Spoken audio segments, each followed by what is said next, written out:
Today of the day that dreams are made of. Today we start our European journey. Today we are going to lose, but we start our Europe. This song. Hit the intro, please.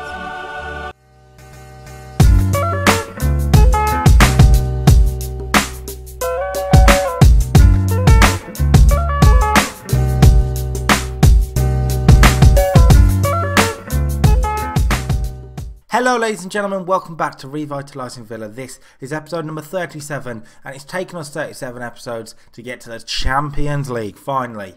I mean, it's come quicker than I thought it would actually, but UEFA Champions League football is here on the series, which is amazing. We don't have an easy group. If you missed the last episode, and if you missed the last episode, I mean, go back and watch that now. I'll wait. I'm waiting. You good? You come back? Okay, right. So, if you missed the last episode, and now you've caught up, so you'll know, we had a tough group. Dortmund, Inter, and Monaco. Yeah, three very, very established European sides is probably the best way to say it. We start today, a home tie, Villa Park will be rocking against Dortmund. I haven't played any games since the last episode. This was the next game after that 5-1 Stoke thrashing. So, we go into this one, straight into the game, and this is the team. It is actually the same team that started against Stoke. Why fix what isn't broken? It may be a bit too attacking for Dortmund, but we'll find out the hard way. Galini in goal, Stenzel, Sutar, Mawson and Mitch. Of course, Caceres and Fab Alex, the fantastic twosome. Fab Alex's episode, last episode was incredible. Hopefully he continues that. He's on an 8.2 average rating so far this season. It's very early, of course, but that's an incredible stat. Zinchenko will play on the left. He's going to play as a winger, just because I don't think the two inside forwards works that well, and he can play the winger, so he's going to try it. Rodrigo inside forward, up front, of course, Pellegrini and Gonzalez, both on the score sheet last time, as was Rodrigo, as was Fab Alex, so it's going to be brilliant. Deadpool's on the bench, he got the other goal in that Stoke game if we need him, so let's do it. Dortmund, oh god, I'm so nervous. In the other game in the group, it was a 6 o'clock kickoff for some reason. I don't know why it's set like that, but it was in Italy. It's Inter 2, Monaco 0. Gagliardini and Kingsley Coman with the goals. He's at Inter now, which is quite interesting. So Inter have the first blood in the group. I have no idea what to expect. This is, of course, without the German kit, so that's a very weird Dortmund kit, but okay, fair enough. It's a 8 o'clock kickoff at Villa Park. We are sold out like you would expect. The Dortmund manager at the moment is Revitalising, which is quite an interesting one, really. He used to be at Benfica. Okay, that's quite interesting. He's only just taken over at Dortmund after a good 5 years at Benfica in the game. So he's a decent manager. It's going to be tough. It's going to be so tough. And Dortmund set up then in a little bit of a defensive formation, but it is this sort of names you would expect to see there. Gertz is still there. Yarmolenko's still there. Marco Reus is still there. Pierre-Emerick Aubameyang is up there up front. He didn't go to Arsenal, obviously, until after the save was started. So he's still there. On the bench, they do have Dolberg, who's a very good player in this game, Kasper Dolberg, so he's gone to watch off the bench, but anything can happen, really. I'm so nervous, so nervous. I genuinely see this going one of two ways. One, we get absolutely smashed and we prove that we're actually not ready for this yet, because I don't quite feel like we are. Or two, we surprise a few people. I'm hoping for the latter. Gertz, Mawson with a great interception now, and Caceres to Fab Alex, who hopefully can drive us forward. He does do, to Pellegrini. We're looking to get forward as much as we can, really, because I can't see us having many opportunities. Into Gonzalez, into his feet. It was well won by Paslak, but Rodrigo's onto it. That's a poor pass from him, but Fab Alex is underneath it. It's a little bit messy at the moment. Rodrigo back to Fab Alex, to Pellegrini on the edge of the box. Into Zinchenko, great ball. Zinchenko! Oh, it's his first goal for the club, and what a time to get it. Alexander Zinchenko, the 8 million signing from Manchester City in the summer, takes his opportunity on the right wing. It's a well worked goal, and Villa have a shock lead. Rodrigo into Fab Alex, and a pass here into Pellegrini. We work it nicely. What a pass by Pellegrini, and Zinchenko's run was great. The finish at the near post was emphatic. It's Villa 1, Dortmund 0. My mind is blown. We're gonna ruin it straight away though. Aubameyang's flick, fallen to Yam. They did this last episode, and this happened way too much, game. This happens way too much. Here's Royce's free kick. They're gonna ruin us now. We've angered them. Aubameyang Fab Alex was in there, but he's lost out. Socrates, Yarmolenko has hit the bar. Oh, and breathe. He's got a bit of pace about him, the Brazilian. He's going to fly forward. He's going to skip past his man as well. Rodrigo on. Oh, he nearly laid it on a play for Pellegrini, but Hector was back there. I'm happy with how we're making chances here. We have real attacking talent, and that's obvious so far with the first half an hour of this. It's another corner. Marco Reus, Aubameyang, he's totally unmarked at the near post. He's volleyed it in at the near post, past the man on the line, oh, it's awful. Can we find a way back into this? It's still in there. Caceres is underneath it, and I don't like this. Rodrigo, big chance. Oh, big chance. Pellegrini wanted a penalty as well, but Rodrigo should score. Zinchenko's onto it, but he's lost out, and this is where they are going to be dangerous on the break as we pile men forward. That's a poor pass from Aubameyang. Mawson can't do anything stupid. He's picked out Zinchenko, a weird pass, but it's worked. And Fab Alex to Caceres now. Caceres to Walter. Gonzalez coming short, finding Rodrigo, who wants to come inside, back outside to Mitch. We're keeping the ball and playing it very nicely in the midfield. Zinchenko to Pellegrini, back to Zinchenko, who's played well so far. Good cross. Walter Gonzalez. Oh, what a miss! You can't miss those sorts of things. Rodrigo and Gonzalez with gilt-edged chances missed against a side like Dortmund in the Champions League. Half-time then, and arguably we've probably had the better of it. 10 shots, we've made really good chances. We just need to take them. Dortmund look dangerous on the break. I'm going to say unlucky. Things just haven't gone right because we've played pretty well. Gonzalez and Pellegrini need to pull something out the bag here. We do have strikers on the bench if we need them, but I don't want to take away the talent. It's very clear to see that attacking-wise, we are at the Champions League level, I would say. Defensively, we're not. Stenzel, Mawson and Sutar all on 6.4s and 6.5s. That's the weak link at the moment. And that's my own fault for not signing strikers, not signing defenders even. I signed strikers, I signed Pellegrini, but I didn't sign defenders. That was the problem. Okay, 25 minutes to go. We are playing on the counter, but I'm going to put it onto attack, and it could be a mistake. But at this stage, what do we have to lose? We're losing the game anyway. I want to bring Gonzalez off. He's not really having a good game, and we will get Sego on because we don't really want two target men, and hopefully Sego can feed off Pellegrini a little bit more. Who else can really make an impact? I might get Salai on for Rodrigo, who's having a bit of a quiet game, and we'll play Salai. Play him as an inside forward actually and see how he does.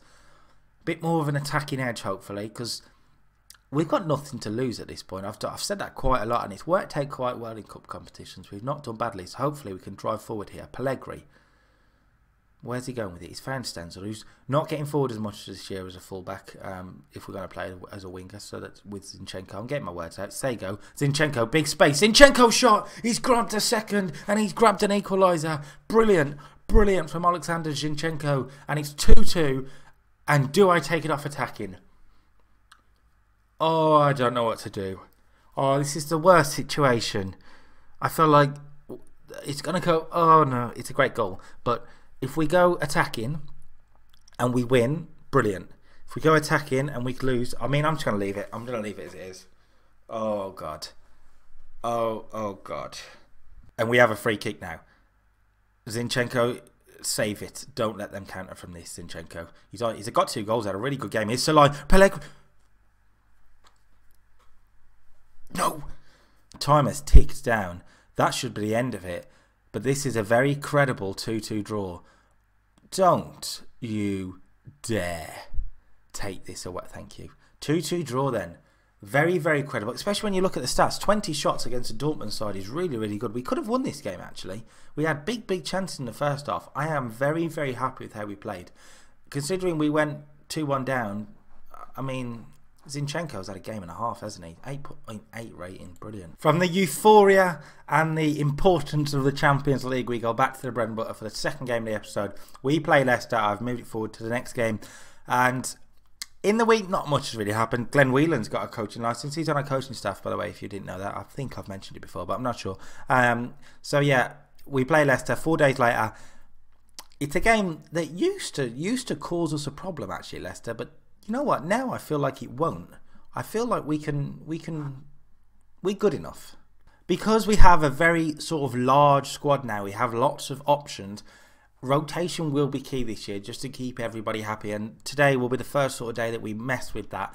I will not be keeping the same squad from the Dortmund result, which sounds stupid, but I'm going to give some players some game time and rest a couple.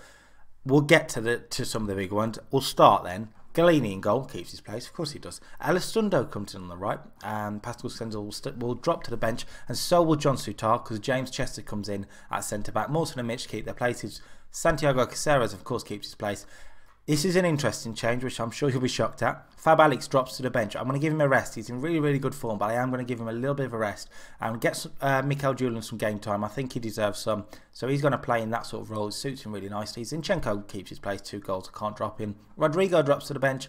Pereira will come in. His first appearance in signing as a permanent deal, I think. So hopefully he can sort of progress and really, really push Rodrigo for a place there. We've got lots of options on the wing. Patrick Roberts was tempted to play, but I'm going to play Pereira instead. Pellegrini keeps his place because I think he just needs a consistent run of games to get goals. And Sego comes in rather than Gonzalez. I thought about Deadpool, but I think 2 target men doesn't really work. So Sego comes in. We have lots of really, really good options, and I think using them would be the best way to get a successful season, because it's very, very easy just to play your best players all the time. But how do you know that somebody like Sego couldn't prove to be a fantastic striker this year and grow and get 20 goals? How do you know Pereira won't have a great season? Julian, for example, Elistundo. We have to give them options, and games like Leicester, that's the chance for them. Interesting that Lewis Baker is playing. Villa Park return for him in the Leicester colours. Hopefully he doesn't really bother us too much. Julian with a pass here into Sego on the edge of the box, and Schmeichel tips it over. Nice link-up play from Julian though. Happy to see that. It's a corner in. It's headed away. Nothing's going to come from this corner. Nothing's going to come from this corner. Told you. Here's Pereira's free kick. He's looked across it. It's headed away, but Sego's underneath it. Can we build something from here? Caceres to Pereira again. Nice run from him. Pereira, can he find a cross? It's hacked away by Mahrez. Pereira's got the number 8 this year, by the way. So hopefully he can take good advantage of that. Julian, number 10, which is weird. Pellegrini on the edge of the box. Finds Sego. Sego now. Leicester are defending very, very deep. It's hard to find space, but Zinchenko has Pellegrini's header. Beautiful goal. Pietro Pellegrini on the score sheet yet again. He's our top scorer now with, I think, 4 goals, which is really, really good. Sego, Elistundo played it wide here. Zinchenko involved again. He's had a good episode, hasn't he? He's a good cross. And Pellegrini's header is superb, by the way, by the target man. Great, great goal. He has found some form. So has Zinchenko, and it's 1-0.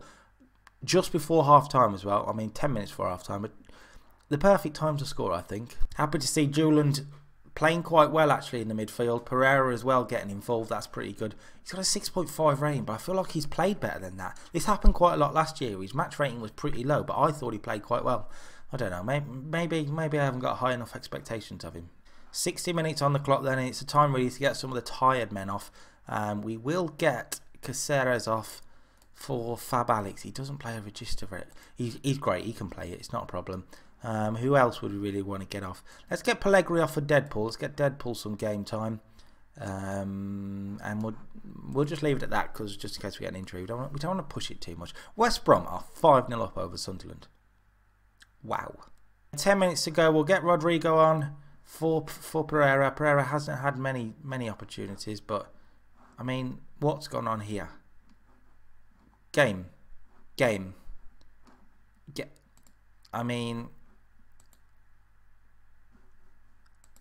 What? Julian scored in the background.